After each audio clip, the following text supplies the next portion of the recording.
Hello guys, welcome back to the channel. In today's video, I'm going to show you how you can get the super enchant stone without Robux in Fish It game of Roblox.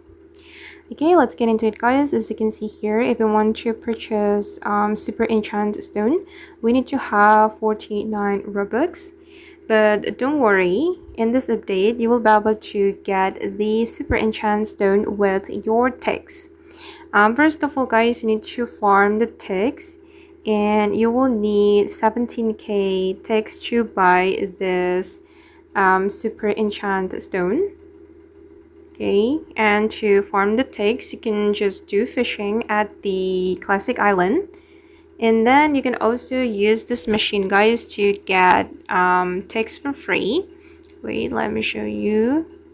Okay, just go to this area and you will find this machine. You can earn 100 ticks for free by watching ad. Or you can also go to the classic school. Then you can open up the locker. And if you're lucky, you will get 500 ticks. And to open the locker, you need locker key, which you can get from this principal. Or you can fish here to catch the locker key. So make sure that you have 17k ticks to buy the super enchant stone.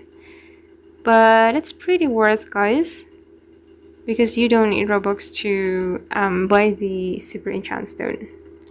Okay guys, and that's how we can purchase or we can buy the enchant stone without Robux. I hope this video will be useful for you. Thank you so much for watching and bye.